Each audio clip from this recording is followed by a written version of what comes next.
What is up, basketball fans, and welcome back to Zero Gravity, Apollo Media's NBA podcast. On today's show, we're going to be recapping everything that's happened in round two. Mikal Bridges just snatching chains left and right in games 1 and 2. The Pacers, Tyrese Halliburton, just a game winner out of nowhere. I can't believe my eyes. I wonder what his dad's doing right now. T-Wolves Warriors, we got a big injury update there.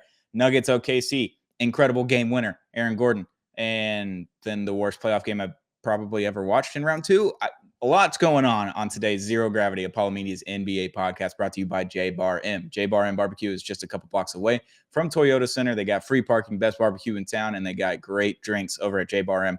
I love J-Bar M Barbecue, and so should you in Houston. Shout out to Zing Zang, America's #1 Bloody Mary mix. We're going to be hammering that all the way through the NBA Finals and then into the summer. We love Zing Zang, America's #1 Bloody Mary mix. Zang responsibly. And shout out to Big City Wings, Houston's wing joint, Apollo's wing joint. I'm your host, Stone Strankman, joined always for an afternoon episode, May 8th at 3:07 p.m. with Josh Garcia. How we doing, bud? Wow. I'm so excited to be here. I don't get many opportunities like this. Let's enjoy it. I think that stress-free is the way. Stress-free playoff watching is the absolute way. You're just there's something about it. Maybe I'm coping. I don't know what it is. Obviously, I would much rather have my Rockets playing the Timberwolves right now with home court advantage, but I can't ask for much better out of it. 5 out of these first 6 games. This is awesome. Between the first round matchups or the second round matchups in the NBA and the second round matchups going on in the NHL right now, I don't know if I've had a summer that like this. These are all great games, all great storylines. You've got a lot going on in all of these matchups. I am absolutely in love with this NBA playoffs. Obviously, I'm not dialed into the Mavs this year like I was last year, to where I'm living and dying with every dribble, with every bounce of the basketball. It was terrifying. But now I've had peace, comforting peace with all these games on my TV every night. It's just a blast. I couldn't ask for much more outside of my GM not trading my superstar franchise player. But other than that, I'm pretty good. No, coping is the way. I mean, of course, Luka happened. Game 7 for the Rockets happened. Very unfortunate for the city, but I want to say it's almost good for my heart because, like I said, I can watch these games, and I don't know if we've had such good of a first start to the second round in my lifetime. Obviously, I'm recency bias like a motherfucker, but oh my God, this is ridiculous. I've never seen so much happen in such little time. Aaron Gordon, shout out you. I think that man. Remember the video of him with the black eye, allegedly. Yeah. This was about a week or two ago. Every interview I see him speak, I feel like I don't want to do too much character analyzation, but the man's going through it, and for him to do all that with whatever is going on, because clearly something is going on, allegedly, that's a big time shot. He's a Dickie V voice PTPer. Yeah, I can't do it. Sorry, but this is awesome. We'll go ahead and get started with Knicks and Celtics, though. I didn't have a lot of faith in the Knicks, and we watched the end of game 1 together on this podcast for the most part until we signed off and watched overtime together. And it was a blast. It was a great game. It went to overtime in the Garden. You're like, okay, maybe the Knicks have something else that I didn't see coming.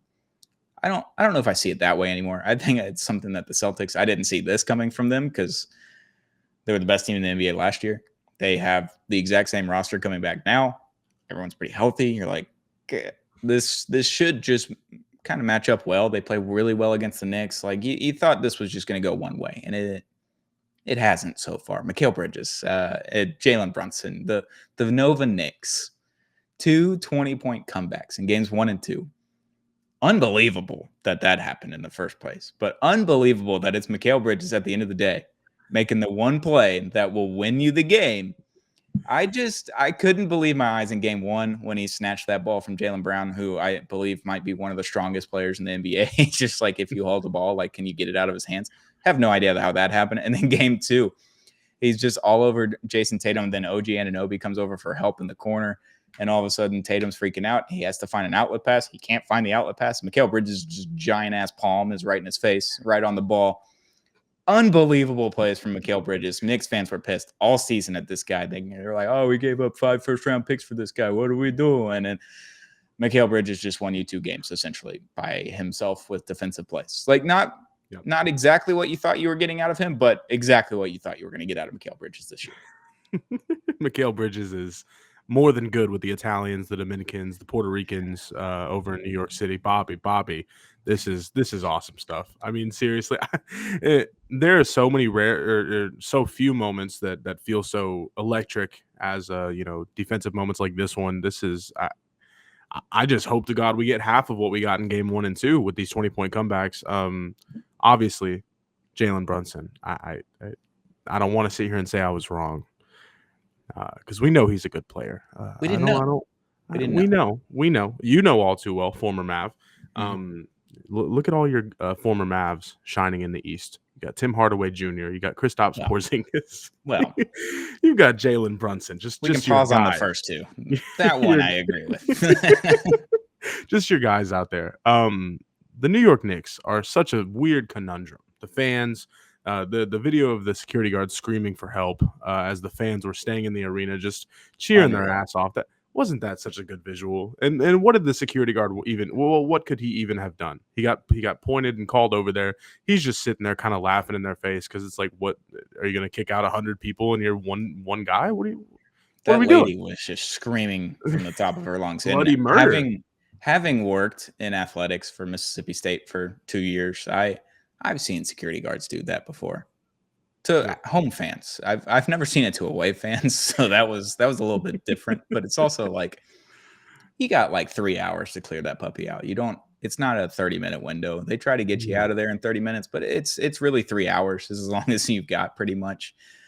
Man, that was an awesome visual. The Knicks, I didn't have a lot of faith. I just didn't see it coming together in this round for them. I was like, their defense is just not that good right now. And this team is so offensive heavy that you just need to outscore player or teams. And then they weren't really outscoring the Pistons by much. I was like, that's not good. Tough matchup. I get that.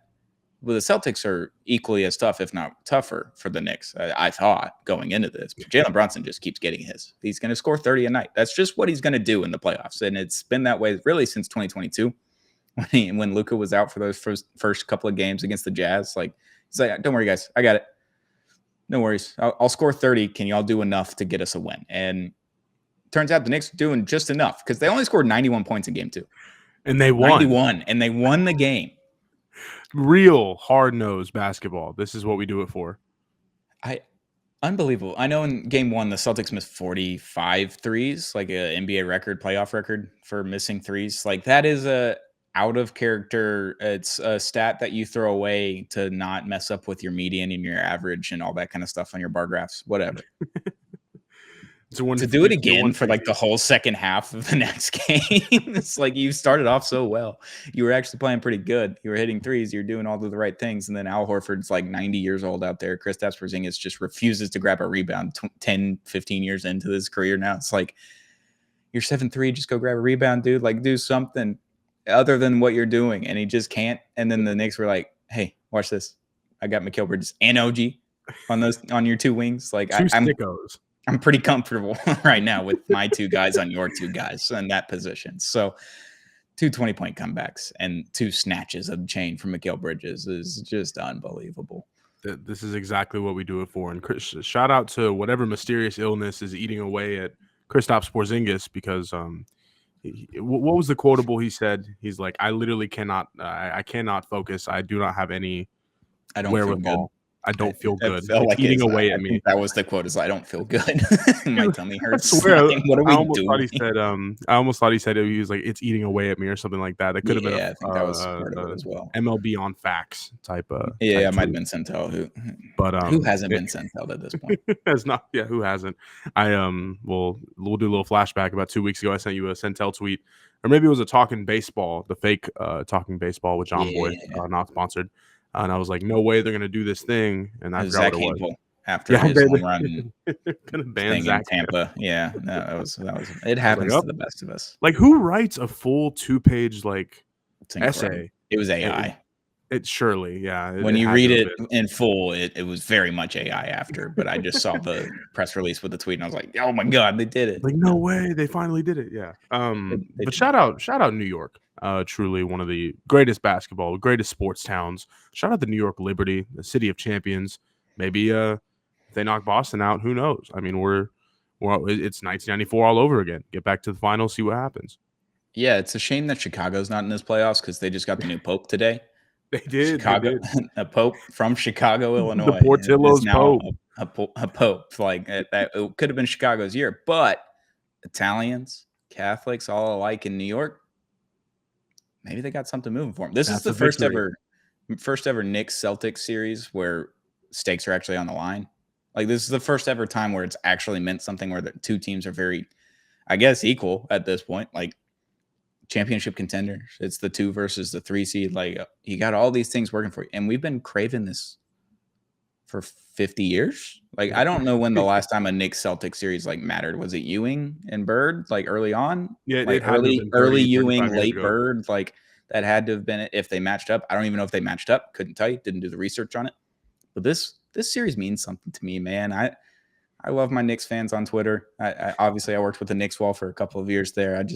I love these Knicks, and to do it against the Celtics, the defending champion, I can't believe they have a ring on their resume. If this is the team that I got last year in the finals, Luka's walking around with a ring and he's never leaving Dallas. He's here for the next 20 years. He's going to be up there with Dirk in the suite every game after they retire. Like I have all of that, but no. I got Supernova Knicks, just fucking Supernova. There's a black hole of hell where they hit everything, every shot, every three, and they made every defensive play. And yeah, I got that version of Celtics. So well, before we dump off away from this, I just want to ask you a question. Is the East back? I don't know. Very top heavy. We're not. Yeah, definitely. We said this all season. It's top heavy and a little gross, but now that most of the top heavy teams are there, well, no, it literally is 1 through 4. I think, right? It's 1 through 4. Yeah, 1 versus 4, 2 versus 3. Of course it is. Yeah, I don't know. It's been 2 games, but the East feels like they're kind of back. I don't know. Giannis is going to go west this summer, and then Luka's going to go east next summer. So then it'll kind of even back out. Oh, there we go. Hey, Luka in Cleveland. I'm just saying. Orlando. Oh, him and Franz Wagner and defense everywhere, and they just need a point guard. Too many white boys on that team. Mark Cuban would have liked that. Maybe he'll buy the Magic. Oh no! hey, that's a buy low, sell high type situation. No way he doesn't get them for over $1 billion. It has to be like at least $600 million, maybe. He just made what 3.6, and then he could just sell the rest of his shares. He's up over 4 or 5 at that point. Like then we're talking in business, and then we can be like, hey, I'll give you 2.9. That's pretty good, yeah. And then you just make money, and you pocketed $1.5 to $2 billion. Pretty good. There we go. Yep, businessman right here. Business. Yep, that's right. That's why we'll never own basketball team. Nope, have no idea yet. If Apollo ends up selling for multiple billions of dollars, I will be owning either a basketball, baseball, or hockey team. That'll work. Own a PLL team, so you can have Jake Marsh on standby whenever you'd like. I'm good. Okay. I don't watch lacrosse enough. I watched it in high school. It's not for me. Pacers. The Indiana Pacers. We said it before the playoffs started. Maybe I said it. So are the Pacers just like, are they just going to be Eastern Conference Finals perennial contenders every year? Like, is this what we're looking at? Like, maybe that's just what we're looking at. Maybe last year wasn't a fluke. Maybe it wasn't the Trae Young Atlanta Hawks. Maybe it wasn't. Very possible. They are getting lucky with the injuries from the Cavs. No Evan Mobley. Darius Garland's banged up. Donovan Mitchell's banged up. Like everybody's on the Cavs is banged up somehow. Where they played a series for 4 games and all of a sudden they're all like hurt. I don't know when it happened. Weird. Conspiracy. I didn't watch that series, so couldn't tell you. Like I know this is a basketball podcast and I should be watching every series. Could not bring myself to watch that one. Nope. NBA TV series. Heat culture is dead. Pacers culture is up. Pacers culture is here. It has arrived. I think it's official. They're up 2-0 on the Cavs. They blew them out in game 1, 121-100, I believe. And then Tyrese Halliburton step back 3 into oblivion to win the game.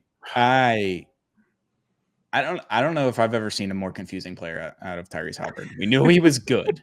Then last year, like maybe he's great. And then this first like 50 games of this year, I was like, maybe he's just fine. Maybe he's just good. And now he's great again. It's the most confusing player I've seen. But shout out to the Pacers. That Siakam trade, pulling that trigger when you did to shore up your power forward, small forward position there with him. He's been exceptional. To pair it with Miles Turner, like they're 4-5. Really fucking good 4-5 there. And then you got Tyrese Halliburton. You got role players. You got Rick Carlisle's crack cocaine offense where you're just like scoring 140 points a game. Like, it's insane what they're doing right now to a 68 win team. Oh my 66. God. How many ever wins that they had? They had a billion wins this year. It's just like, I can't believe that they're up 2-0 on the road, heading back to Indiana where those fans live and die by basketball. Like, it's going to be insane when they get back to Indiana. I'm so happy that we get to witness not only a Tyrese Halliburton game, but an Indiana Pacers series where you have, and I love how people are starting to use this term again, the playoff risers. Andrew Nembhard, Benedict Mathurin, just guys who are just lunch pail guys, show up in the gym, first one in, last one out. I love the way that team plays. It just feels, and I don't know, I don't want to do a crystal ball situation, but Con Knipple, just him being the 8th guy in Indiana, just it feels perfect. It feels right. Just a little lanky wing. He might be the missing puzzle piece if they lose this series. I'm just saying. We'll get to our draft lottery preview. Yeah, in a little bit. But I'm really happy that we get to see Indiana just not only show up but show the fuck out. And Tyrese Halliburton, we can look at him all day. And of course, shout out Shelly Knorr, our stat. I don't know nerd. What you call it. Statistician. Nope. Statistician. Statisticians. Yep, that's right. Statistician, something like that. Words. I was gonna say it like esthetician, but like statistician. Nope, that's not true. Dr. Shelly Knorr. Anywho, Dr. Shelly Knorr. Shout out you. 13 assists for Tyrese Halliburton, 0 turnovers. This is just a talk about Fred VanVleet times 50. This is what we all thought. I'm just kidding. This is not what we all thought we were gonna get when we got Fred VanVleet. But just I love playmakers that just mostly make the right decisions. Obviously, we can look at Cade Cunningham's direct scoring and his ISO play and be like, holy shit, this guy's levels beyond whatever insert name here. I'm sure most of you know what name I'm thinking about. But he turns the ball over a shitload. And Tyrese Halliburton coming out and with the same amount of poise, if not more, and just he don't play the game. He don't play it cute. But he plays it right, and it's just something about it. I love what's going on over in Indiana, and I hope that the series can go 6 at least. But it looks like they might split at home and maybe lose one on the road and then win one again back at home. I don't know. They're in the driver's seat. They just got to lock in. They got to lock in. I believe teams with like 2-0 on a series are like 80-something% to win the series, which is a lot. You put yourself in a really good position, especially doing it on the road, stealing home court advantage again. Tyrese Halliburton, though, wanting to be a king, telling teams not to draft him so he could be a Kings. That was crazy. We're like, all right, this fella's a little wild. Like, that's weird. And then Sacramento played in Iowa. Wouldn't he play all 4 years in Iowa or 3 years? I don't know. Iowa State, right? Iowa State, right? Yeah, and then he's there in Sacramento, and they're like, Sabonis and Fox. That'll do it. Sabonis better. Yep. So we'll take Sabonis off your hands for Tyrese Halliburton, our previous lottery draft pick. Yeah, you can have him. That'll be fine. We'll be really good. And they had a really good season. Sure, light the beam. That was all fun in games until the first round when you had to play Golden State Warriors. That didn't end up well. Nope. And then Indiana's like, all right, we're going to trade Miles Turner 17 years in a row and then never do it. Great job, Pacers, just keeping that guy around because he's been stellar. And then adding Pascal Siakam into this group. I just can't say enough about the Pacers. But on the other side, the Cavs, got to feel for them. Because injuries, like, you don't want injuries to take part in series, like, as a viewer, because you want to watch the best players play the best game. Like, you want to do all of those things. And the Cavs, they played one of the best seasons that we've seen out of an Eastern Conference team outside of the Celtics for the last, I don't know how many years. Like, it's been a long time since I've seen a team just win that many games in a row multiple times in a season and just dominate months at a time. And it sucks. It sucks for the Cavs, and I can't help you out because I'm not a doctor, nor am I a genie, and I can't heal them. Like, it it is what it is, and you got to deal with it. And teams have injuries, and the teams are able to advance in the playoffs with injuries. However, you got a lot of them, and I don't know if you can help them, even if they do come back. They're probably not 100%. Donovan Mitchell, 50 ball. I trust you. Game on the line, Ty Jerome. I trust you. This is not a recipe for success, but shout out Donovan Mitchell for trying his damn ass off. I mean, I think it was Aaron Nesmith who went up for a putback dunk, and just literally made his body crunch into a fucking some type of lateral triangle that I can't even fathom the name of. These are things that you don't see hardly ever. And then making those things like that happen in playoff games. Obviously, he played the rest of the game, Donovan Mitchell. But everybody's damn hurt, and that just stinks. I don't know where we go from here, because obviously if the Pacers win in 4 or 5, it's like, okay, sure, you kind of Mickey Moused it. But if this series goes 7 or 6 and everybody's coming back healthy, it's like the Cavs don't have anyone to look at but themselves. And we're gonna have another year and situation of first round failure, overachieving in the regular season and failure in the postseason. And I don't want to jump to conversations like that. I feel like this is kind of a June, July conversation, but Yep. You have teams like that. It kind of stinks. The OKC method, the Cavs method, sometimes the Celtics method. Years past. You mentioned offseason talk. I listened to a hockey podcast the other day with national beat reporters. Like, they covered the whole league, and they talked about 5 minutes about the Stars Avs series that went 7 games and had a historical third period where something that's never been done in NHL history has been done before. They talked about it for 5 or 7 minutes. And then they went into a deep dive of every offseason for the teams that just got eliminated in round 1. I was like, you just watched something that's never happened before in NHL history, and you're like, you know what we're going to talk about? The LA Kings, baby. They're going to fire their coach. They should. Mm-hmm. They're not going to do it. They're going to fire their general manager, actually, and that's what's going to happen. And what are you going to do with the defense? I'm like, what are we doing here? You got to play the game the right way. You got to save the offseason futures talk for June, July, and then you have content for June, July, and August. It's not that hard. Just be smart about it. Write it down in your notepad or put it in your iPhone. Mm-hmm. Like, it's not that hard. And then late June, early July, post free agency, post draft, and you're like, what do we talk about now? Oh, you remember all those things that happened that we were going to talk about? Maybe we just recap save that for a rainy day. Now we can save it for this rainy day. Here's your rainy day. Yeah, they didn't do that. Next series, we move over to the West. T-Wolves, the Timberwolves versus the Warriors. Game 1 happened. Game 2 is happening tonight. So as you're listening to this, you will not know. I will not know the results of what happened, but you will. And when this comes out, everyone will. But Game 2 is tonight. Steph Curry, grade 1 hamstring strain, his first actual muscle strain in his career, I believe. He's never experienced anything like this. They don't know what the rehab process is going to look like.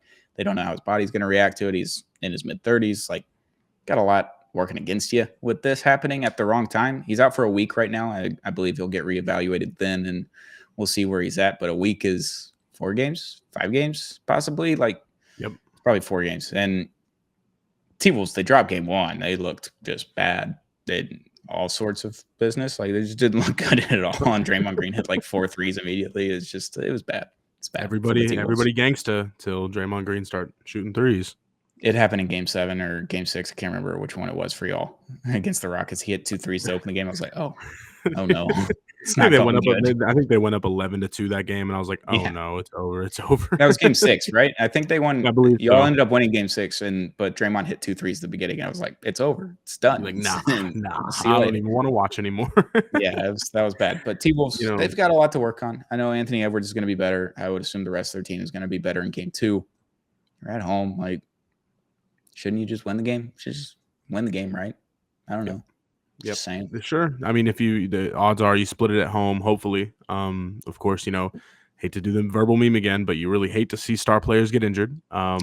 Steph Curry, games 2, 3, and 4, we will be praying for your health. Sure. Yep. We'll be praying for your health. Shout out the guy in our comment section who was upset at us that what was it about Jimmy Butler? We were rooting for Jimmy Butler to be hurt. I disavowed. I would just like to say I disavowed. And I'm a Rockets fan. Stone is not a Rockets fan. So I would just like to say my ethics remain on the table. But as for Stephen Curry, God bless you. I'm joking, but hopefully the T-Wolves pull something out of this one. Tie it 2-2. Go up 3 if they win 3 in a row without Steph Curry. Oh my God, imagine. That would be crazy. I would say for Warriors fans, but not really because you got 4 titles out of it already. Yeah, you got 4 titles. I've watched a lot of Steph Curry over the last decade. I think I can do without another series of Steph Curry. Like, let me get the T-Wolves in there. Let them play against the Nuggets or OKC. And just see what's popping. I want to watch Anthony Edwards more than I want to watch Steph Curry at this moment in time. Tonight is the night. Yep. Tonight is the night. Steph Curry, or excuse me, Anthony Edwards goes stupid, bananas, nuclear. I'm gonna say 42 tonight. I would love a 40 bomb. Just a cool old 40 bomb. Can't wait. Can't wait for that to get blown up in my face tomorrow morning whenever this gets released. But everything will be fine. Hopefully the West picks up. Obviously, game 1 of the Nuggets Thunder. We'll get to that in a minute, but yeah, you got a 1-1 series and a 1-0 series as of right now. It could be 1-1 tonight. So then we're looking at even series there, and you got two 2-0 matchups on the East side, which when you look at it objectively, you're like, oh no, this could be a really quick series. But it's been just exceptional basketball that's being played, so it doesn't really matter what team has been played. We only had one really good game out of the West in the first 3 games out of those, so it's like we could just pick it up. So the other team just gets another blowout, and then we're even, and then we could get to the nitty gritty and get the real basketball in. Yep. Hey, wishful thinking. I like it. Yeah, let's just do it that way. Nuggets OKC, game 1, Aaron Gordon. Again, another game winner. Sure. I was, before the playoffs, I was like, I don't know what Aaron Gordon's been really doing. He's been fine. Numbers are down, but still been fine. But like, where's the good Aaron Gordon that we saw a couple years ago? Like, I want to see that again. Where's Jamal Murray? Haven't seen him. Yep. No. Haven't seen him. But game 1, Aaron Gordon, he just did it again. He just like, game winner. I'm fine. I got it. I turned it off in the third quarter until I picked back up with about 7 minutes to go in the fourth because I saw Peyton Watson and I believe it was Jalen Pickett were in the game. And of course, when you know that happens, if you know anything about the show, I'm not watching Denver Nuggets basketball when they're on the court. It's too much. They need to sign someone on their bench. I'd love a Brook Lopez to finish his career on that team. That'd be cool. That'd be great because it's not happening in Milwaukee. People forget Brook Lopez only been on 3 teams, I believe. The Bucks. Who's the third team? Lakers. I forgot that. Yeah. That did happen. I think that was Dwight Howard era. That definitely happened at one point. I forgot about that. that definitely happened. It reminds me of the what was it? Larry Nance Jr., Kuzma. Those lineups. Yeah. Bev. Yep. Those stunk. Alex Caruso. Nope. Those were the times. Yep. And then they won a championship 2 years later. Who would have thunk, right? Who would have thunk? Unbelievable. But Nuggets OKC game 1. Blast. Great game. I was incredible like, ball. Okay, we might have a series here because round 1, I looked at the Nuggets team and I was like, look, you're not really getting anything out of James Harden for 4 straight games, maybe at that point. Kawhi Leonard had like 2 really exceptional games and the others were like fine. I was like, okay, I mean, just get rid of this team.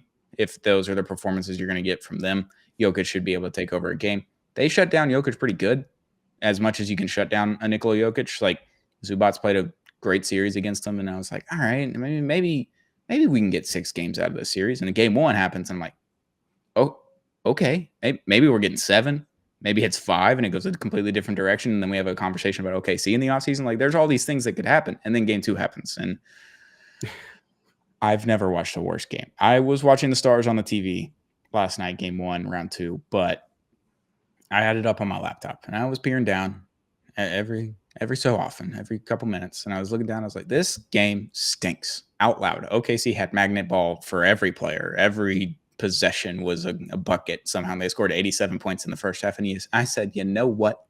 You know what I need to do? I need to turn off my laptop, close it up, put it in my office. Don't even think about bringing it back out. And then I walked back to my living room and watched the Stars for the rest of the night. That game stunk. That's right. Yeah, you score 87 points in 2 halves of basketball, you're winning the damn thing. You're winning whatever game. Of course, they didn't score 87 in the second half, but you double it, you're not losing any game. So I think what did they win by 40, 45 last night? Yeah, it was brutal. Obviously blowouts tend to happen, but in that fashion, in the second round of the playoffs, I don't know, Jim. I don't know. That's they were dogging Jokic too. That's double teaming him. They were just all over him, and Jokic is like, I can't even I don't have enough space to even just receive the pass.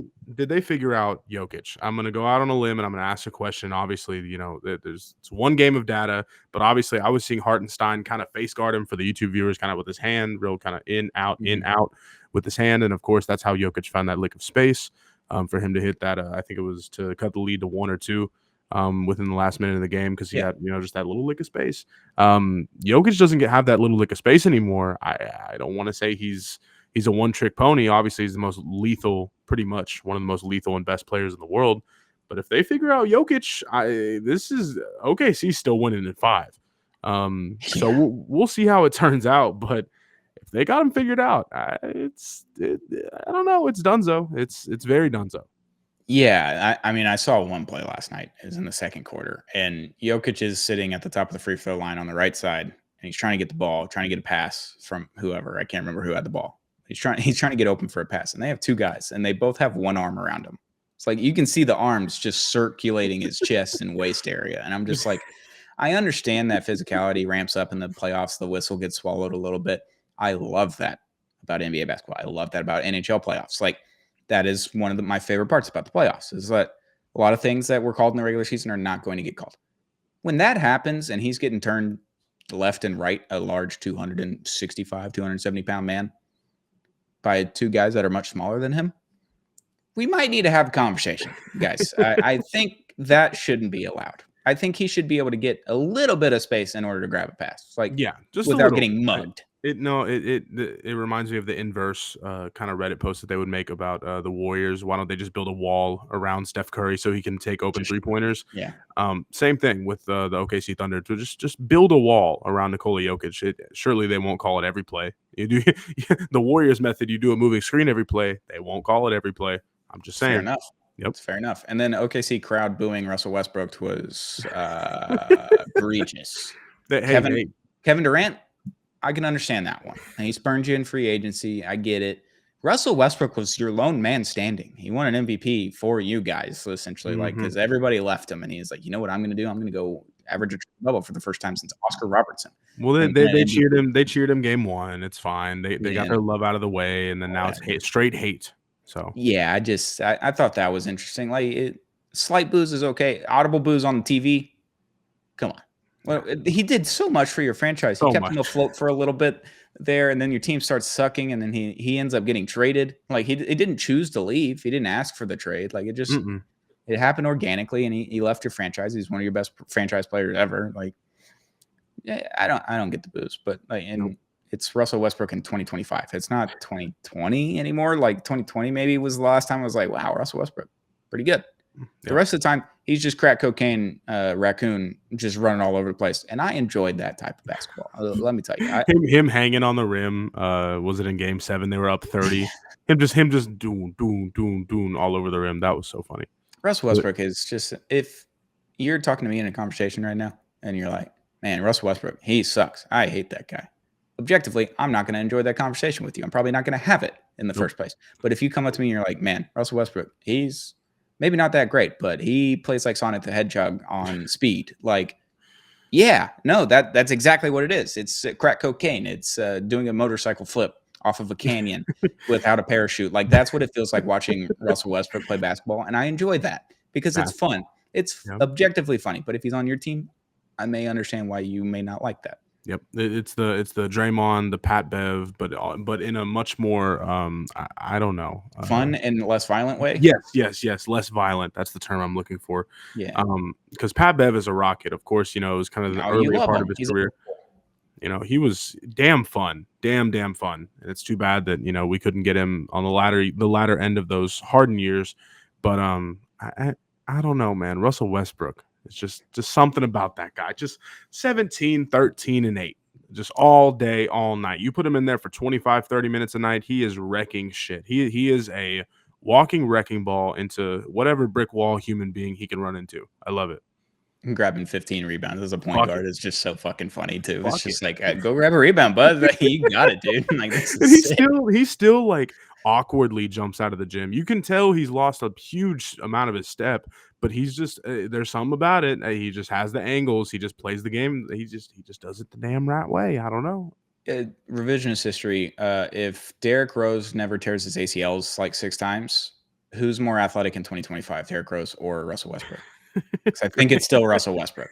I think it's Russ. I think Russ's play style is he's a Teenage Mutant Ninja Turtle. Like it can translate a little bit better, but obviously Derrick Rose did he didn't quietly retire. I think he did a little announcement. I don't think it was huge. Yeah, it was before the season, right? Because he went over to Chicago and had a whole retirement ceremony, right, with Joakim Noah there. I thought it was last season. Was that this season? Been a long year, if so. It's been a really long year. I can't remember, but I think that's what happened. But I love Russ. Shout out to the Nuggets for winning game 1. If you could win a few more, that would be really cool. Would like more basketball out of you guys because you are fun to watch because it's so frustrating. Like as a basketball fan, you're like, this team sucks. Like this is frustrating. And then Jokic does something. Aaron Gordon has a game winner. Russell Westbrook has 17, 13, and 8. Like you said, like you just do fun things. I would like to watch fun things more. Longer. Denver synergy. Let's bring it home, fellas. Yeah, OKC. I don't know how you stop them. There's a lot of people on that team. Nope, magnet that just ball. do things. Yeah. Yep. They just do things the right way, I guess. That's what's scary about the Thunder, and I'll leave it at this. But you have 12 guys on that team that can be rotational players. Obviously, in the playoffs, the top 4 guys on that team can be great starters everywhere else. But Shea the MVP, of course. But you got 12 guys on that team that can be like rotational players anywhere, and then you have it getting condensed to an 8 or 9 man rotation in the postseason, and you're like, oh my God, why is Aaron Wiggins not getting any play? Why is the other Jalen Williams not getting any play? These are good players. Like even the guard, I forgot his name, Isaiah Joe, that guy. Yeah, he just had magnet ball last year too against the Mavs. Crazy. Just hits threes from wherever. It's terrifying. They're all so fun, but not in the whenever a Western Conference team wins so many games, it's hard to like them. But until the Thunder win their first ring, I won't hate on them in the way that I should. I think. I'm gonna hate all the commercials. The new commercial now, the AT&T commercials stink. Chet Holmgren has 2 years in a row. PU those commercials. P fucking U. That's right. God. Yep.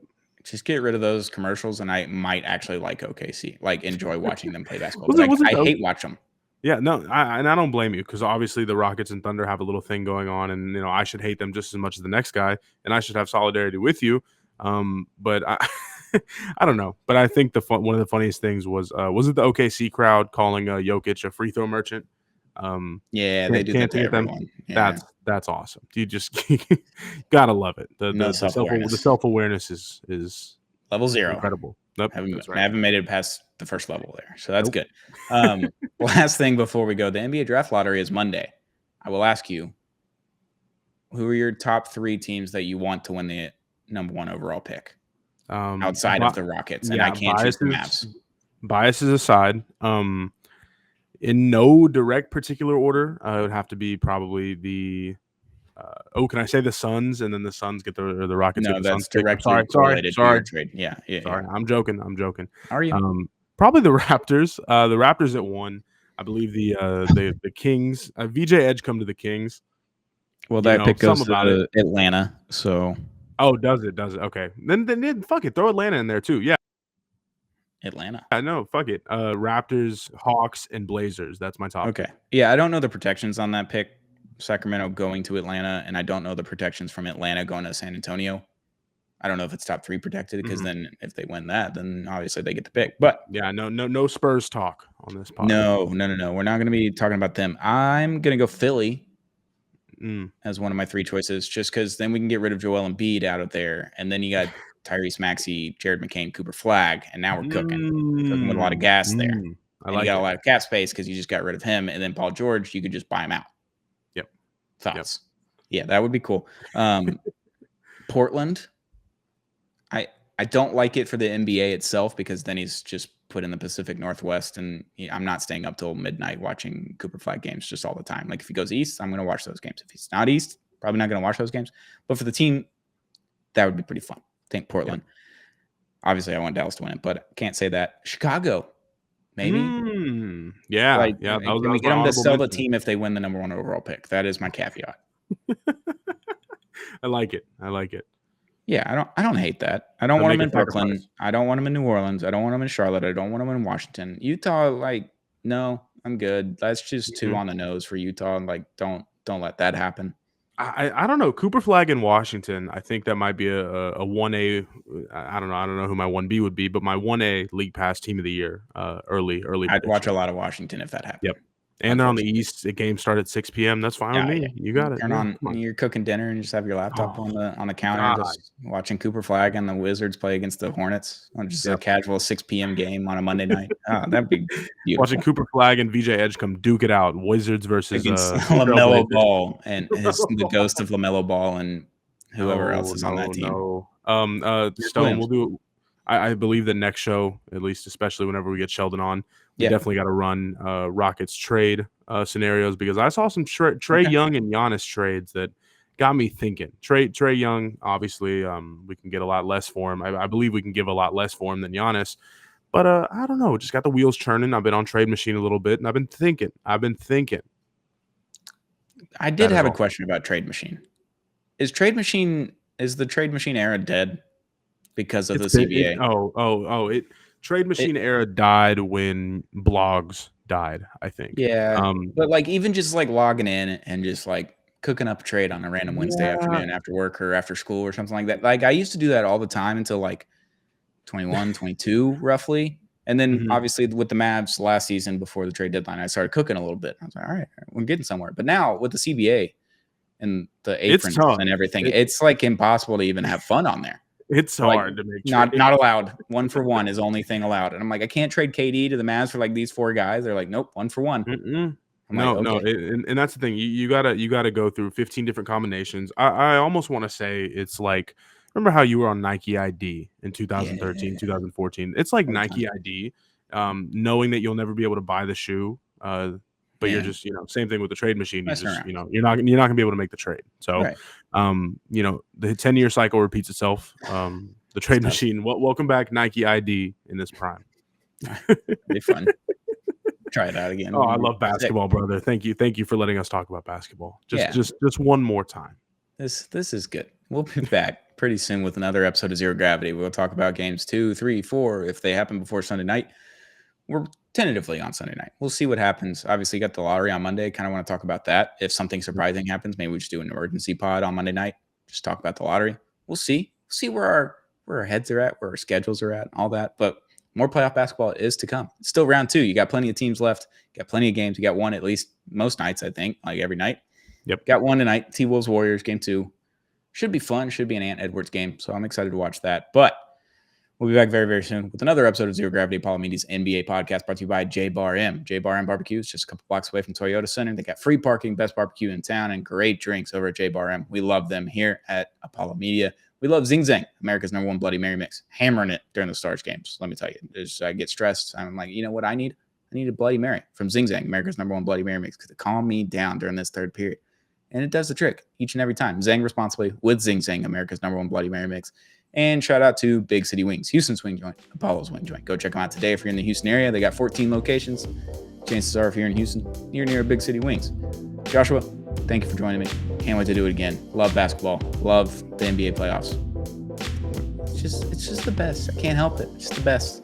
That's what we do it for. That's what we do it for. But we'll be back very, very soon with another episode of Zero Gravity, Apollo Media's NBA podcast.